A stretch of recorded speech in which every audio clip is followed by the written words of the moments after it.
Hello, fellas and ladies. Time to review The Running Man, my most anticipated movie of 2025 since the beginning of the year. This is an adaptation of the Richard Bachman novel, which is just Stephen King in disguise, which takes place in a fictional, elaborate, and preposterous reality where the media has brainwashed American society to the point of totalitarian and dystopia. And we follow Ben Richards, who, in a desperate attempt to gain wealth to get his daughter medical treatment, signs up for a dangerous game show called The Running Man, which is also the title of the movie, where he must survive a month while being chased down by hunters.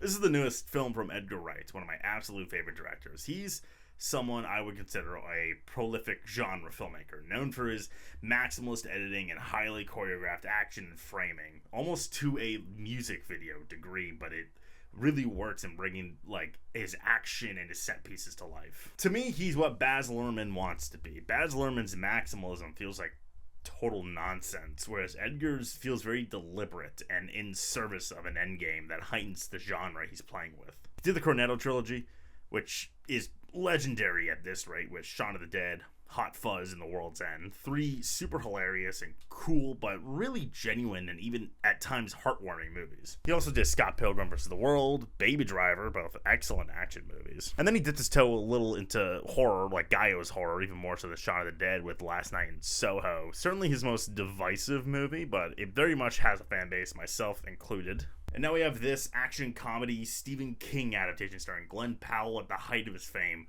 What could go wrong? As you can maybe tell by my setup, I was disappointed, to say the least. It's not bad. I want to be clear. It's actually quite good. Part of me wonders if I'm a victim of expectations, or if I didn't know Edgar Wright directed this, my opinion would be different. But I gotta tell you, if I didn't know it was Edgar Wright going in, I couldn't possibly assume it was him. Because for an Edgar Wright movie, this is remarkably flat. There's still juice in this movie. It's still got a lot of entertainment value and a lot of actual hard-hitting drama. It's not like I didn't care for this guy played by Glenn Powell or the situation or anything like that. It's just a certain value was missing from this movie that came off as rather simple. This felt less like an Edgar Wright movie, but more of it's like a competent version of whatever the hell the Russo brothers think they're doing. It's a good film, don't get me wrong. Unlike the Russo brothers movies, it's a very competently made action comedy with pretty excellent world building. They do a great job of setting up this dystopia, these cool sets and these set pieces and this world around them. It's very, very, very similar to the other Stephen King adaptation that came out a couple months ago called The Long Walk, where, you got this deadly, worldwide challenge that people have just accepted in this dystopia. I think The Long Walk is better than this, though. That movie's grueling.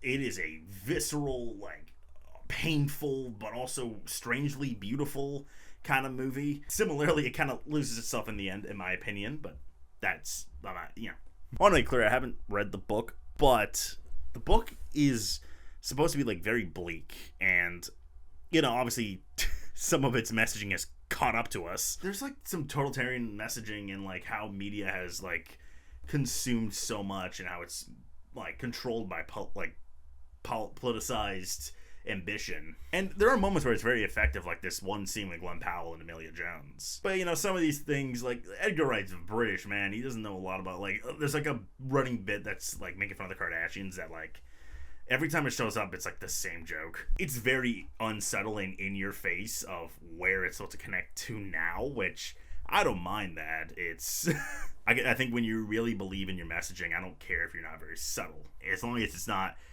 yelling at you, which this movie very much doesn't do. But I will say, the ending kind of reaches a breaking point with the messaging.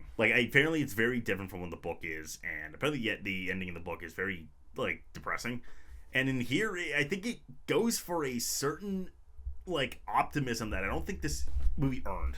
This, for the most part, this movie's, extraordinarily bleak. And while it is very exhilarating and exciting, I don't know, just the way it ends, it kind of trips over itself in a way, where it has this, we gotta overpower them type of idea, which and yeah, they build up to it. I'm not saying it comes out of thin air, but a lot of what this movie does is rushed. And for a movie that's, over 2 hours, there's a lot that this just kept rushing through. Well, at the same time, this movie definitely could have been shorter. There's a lot of fat that could have been trimmed. Although, again, we're tracking a man through 30 days. I kind of get that. But again, for a director that really is all about like fast pacing and very kinetic editing that shows so much at once, this movie really takes it down. So much of his flourishes are not here. The crazy kinetic editing is empty.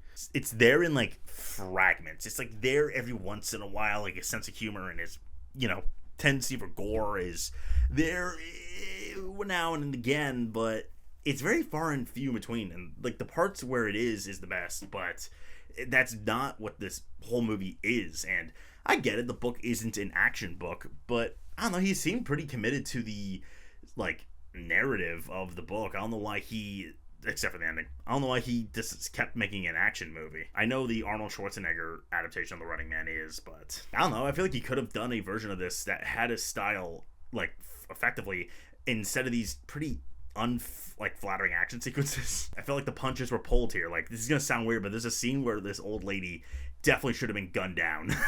I hope they don't show this clip out of context where I say that an old lady should have been gunned down. They're trying to like paint the portrait of a society that just doesn't care about civilians and rewards cruelty, and yet this movie feels a little too good guys always winny. All that matched with like a director who for some reason just ditched his like choreography and style. Like, this movie really is like stylistically empty, and that is heartbreaking to see for a director like this, whose style is turned amazing movies into excellent films. Like, say whatever you want about Last Night in Soho, that movie is unflinchingly Edgar Wright, and that's not even an action movie. It's like dazzling and full of color and flair and very interesting editing choices.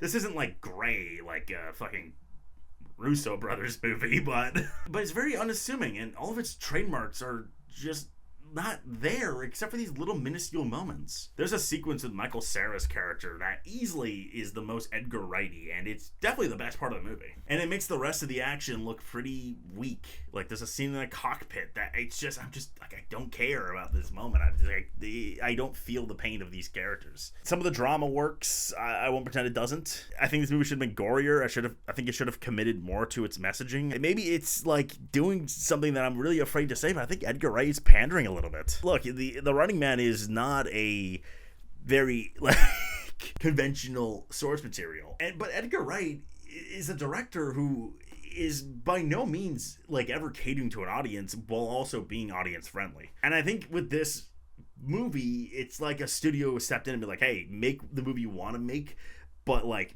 careful, especially with the obvious connections to Donald Trump, and the movie actually makes some explicit connections to modern day America. And I think that there was a little bit of like people stepping in and being like, Edgar, like, let's make sure we gotta make our money still, because there's still a lot of really obvious entertainment value in this movie. I feel like a lot of people are gonna like it. I want to go see this movie again, this time in IMAX.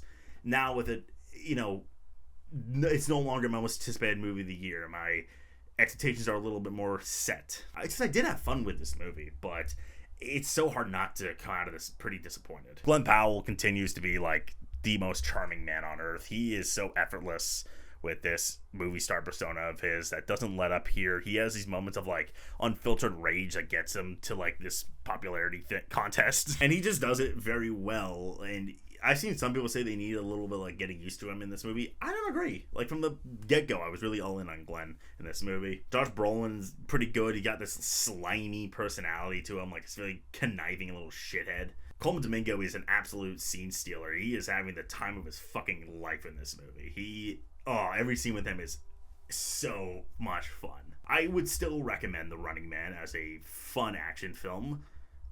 There's not a lot of action, to be honest. Like, the first hour, I think, lacks any action at all. And when we get to the action, it's okay. This is easily my least favorite Edgar Wright movie. I'm pretty not thrilled about this. I'm hoping next thing he does, he did a good job. Because I did actually kind of end the movie going, who actually directed this movie? Someone competent, because it is a well-directed, like, fun time. But that's not who Edgar Wright is. If he didn't direct it, I do wonder how much nicer I would be to this movie. Which is insane, because usually I'm nicer because he directed it. This time, that's just not what's going on here. It's just not that. It's very unfamiliar territory for a very talented director who I still love, but this is not it. The Running Man is wildly entertaining, do not get me wrong. However, the moments of ecstasy and Edgar Wright's signature editing and style is far and few in between. And the end results is an uncharacteristically flat action comedy that's short on action and heavy politics that refuse to take the punches it maybe wants to underneath it all. It's far from a bad film, but it's a big disappointment. And I'm giving The Running Man 7 Edgars out of 10. It's certainly closer to a 6 than an 8.